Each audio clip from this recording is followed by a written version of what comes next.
Mr. Secretary, thanks so much for taking your time. In 2022, about 18,000 people from India have applied for political asylum in Austria. For several months, there was no other country with more asylum seekers here. How would you explain that? Well, I mean, I don't know the numbers. If you say so, I have to take you at your word. But my sense is that when it comes to irregular migration, sometimes, because these are done by syndicates and gangs, you never know where they end up with. I think what's important is not what happened in the past. It is that we have a commitment to ensure that movement and mobility is legal. We would like a regime, an agreed regime for that. It's good for the global workplace. It's good for the Austrian economy. And we have, that's one of the outcomes of my visit to Vienna. Another outcome is that you have assured Austria's foreign minister that India will take back all of its citizens who will not get asylum in Austria, which will probably be almost 100%. How fast will this happen? Look, in terms of our citizens, if they're proven to be our citizens, we obviously have an obligation in that regard. But what is important for us is to validate the fact that if there's somebody who's staying illegally, that they are our citizens. If there are citizens, usually we work it out between the governments concerned. I can't give you a time frame on it because it depends on what is the level of proof that is provided for us and what are the preparations on the Austrian side. So you did not agree on a time frame today? No, we didn't. Frankly, we didn't get into that kind of discussion. That is for the immigration people to decide. As foreign ministers, what we did was to work out an agreed mobility and movement regime. So we were looking for solutions. We weren't into the details of returnees' problem. That there are other people whose jobs it is to do that. Let's talk about the war in Ukraine. As you are well aware, the whole world noticed that India, as a very influential country, has never publicly condemned Russia's assault and invasion into a neighboring country.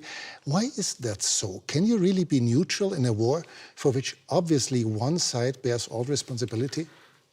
Well, look, I think in international relations, you have sometimes very complicated situations.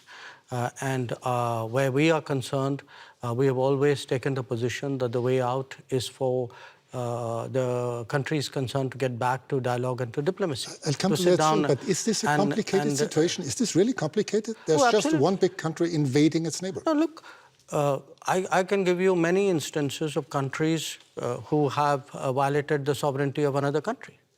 If I were to ask where Europe stood on a lot of those, I'm afraid I'll get a long silence. So do understand one thing. At the end of the day, we make judgments in foreign policy based on what we think are our long-term interests and what is good for the world.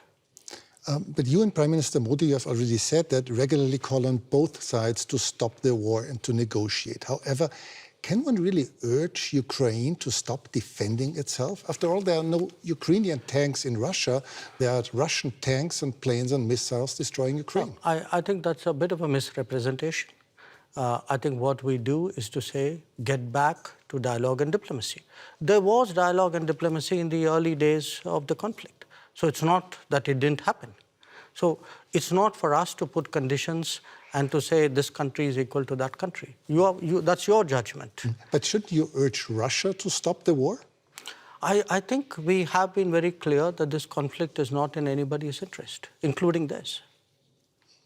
But you wouldn't say it more explicitly? I'm a diplomat. It is my job to conduct foreign policy which serves my national interests and which serves what I believe is a long-term pathway towards peace and dialogue. Let's talk about India's interests. India does not take part in Western sanctions against Russia, but has increased its imports from Russia 5 times since the war began. By this, are you not helping Moscow? Are you not financing Russia's war? Europe imported in the same period 6 times the energy which India did. So but Europe decreased its imports a lot and dramatically since the war started. You multiplied yours. No, essentially, if it is a matter of principle, why didn't Europe cut on the first day? Why didn't we see on 25th of February a complete cutoff of energy imports from Russia?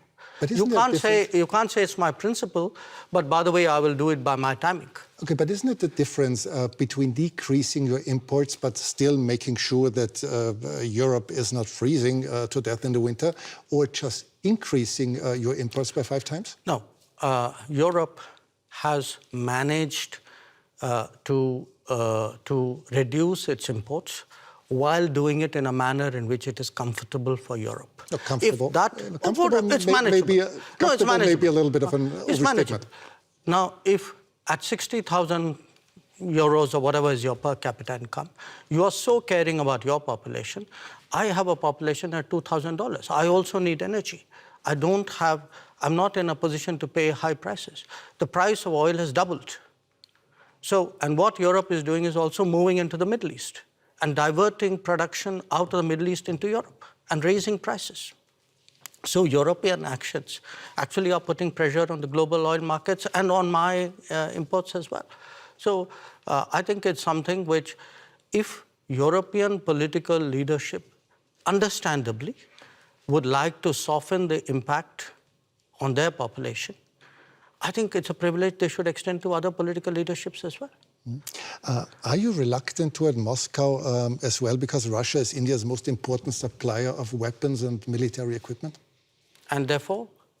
Are you reluctant to criticize Moscow? No, I think, look, we have a relationship with Moscow. We've had a long-term relationship with Moscow. I think it's important to look at that history of the relationship. It was a relationship built in a period when Western democracies used to arm a military dictatorship called Pakistan and deny India defensive weapons. So if we are talking about principles, let's talk a little bit of history out here.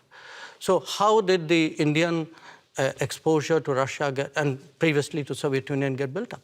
Because the Western democracies, for whatever reason, decided that their natural partner in our part of the world was a military dictatorship. Would you consider India an ally of Russia? No, I think India doesn't. We are an independent country. We do not define ourselves or perceive ourselves in alliance terms. That's very much a Western terminology. It's not a term that we use.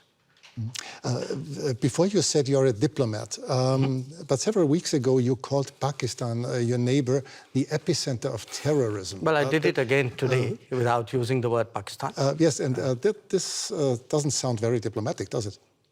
No, because you are a diplomat doesn't mean you're untruthful. I could use much harsher words than epicenter.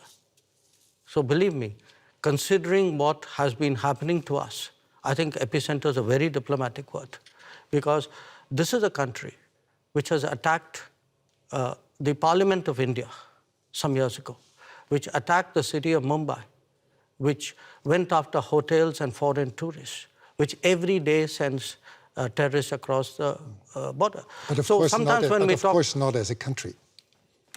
Well, if you control your sovereign space, which I believe they do, if the terrorist camps operate in broad daylight in cities with recruitment and financing, can you really tell me that the Pakistani state doesn't know what's going on? Especially if they're being trained in military-level combat tactics.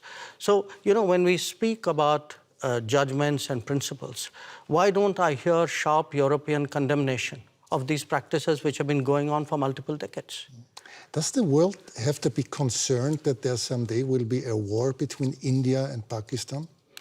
I think the world has to be concerned that there is terrorism going on, and the world often looks away. The world often feels it's not my problem because it's happening to some other country. I think the world needs to be concerned about how sincerely and strongly it takes up the challenge of terrorism. But has the world to be concerned about the future war between India and Pakistan? I think the world needs to be concerned about terrorism. That's what you said. Yeah, sure. Because look, if you pose it the way you do, that's like giving a free pass to terrorism, saying, let's worry about the next consequence of it. I am worried about the terrorism. Okay, let's change the subject. You frequently said that India has a very complicated relationship with your neighboring China. Many people around the world are quite concerned that China might, in the near future, intervene militarily in Taiwan. Do you share this concern? I think there's a larger concern which is based on our experiences. The concern is that we had agreements with China not to mass forces in our border areas. And they have not observed those agreements, which is why we have the currently tense situation that we do. We had an agreement not to unilaterally change the line of control, which they have tried to unilaterally do that. So there is, I think, a perception that we have, which derives directly from our experiences. Now, where else the status quo may change or not change, I would hesitate as a foreign minister to predict publicly. I may have my own views and assessments. But I certainly can share my experience, and my experience is that written agreements were not observed, that we have seen levels of military pressure which in our view has no justification. China would say the opposite. They would say that India had not obeyed different agreements. But obviously, you see No, I think it's difficult for China to say that for this reason. The record is very clear because today, there's a lot of transparency. You have satellite pictures. If you see who moved the forces to the border areas first, I think the record is very clear. So it's very difficult for China to say what you suggested they could. India will probably overtake China as the world's most populous country within this year. Is this fact of any political significance to India, or is it just a mere statistic? We'll know that when we reach there, won't we? Yeah, because we have never used numbers in that manner. Maybe other countries have. I would still say, to a large extent, it is a statistic, large extent. But you will have a situation where the world's most populous country is not among the permanent members of the Security Council. And what does it say about the state of the UN if that is the case? So it's a kind of both a yes and a no. It's partly a statistic, but I think it's a statistic which means a lot. For several years, you have called for a permanent seat on the Security Council, as have Brazil, as has Japan or Germany. How long will it take, from your point of view, till this reform of the Council will actually become reality? Well, ideally, we'd like it yesterday. Of course. But the problem, I think, is that those who are today enjoying the benefits of permanent membership clearly are not in a hurry to see reform. I think it's a very short-sighted view, in my opinion, because at the end of the day, the credibility of the UN and, frankly, their own interests and effectiveness is at stake. So my sense is it will take some time, hopefully not too much time. I can see a growing body of opinion among UN members who believe that there must be change. It's not just us. You have entire Africa, entire Latin America left out. Developing countries vastly underrepresented. I think the state of the world, this was an organization invented in 1945. It's 2023. And when you would have to guess for a year when this will happen, what would it be? No, I wouldn't guess, because I know the complexities of this process. It's a tough one. I'd be honest with you. It's a tough one, but I don't think because it's a tough one we should give up. On the contrary, I think because it's a tough one, we should actually up the ante, increase the feeling in wide parts of the world that this reform is absolutely essential. Thanks so much for your time. Well, thank you. It's a great pleasure.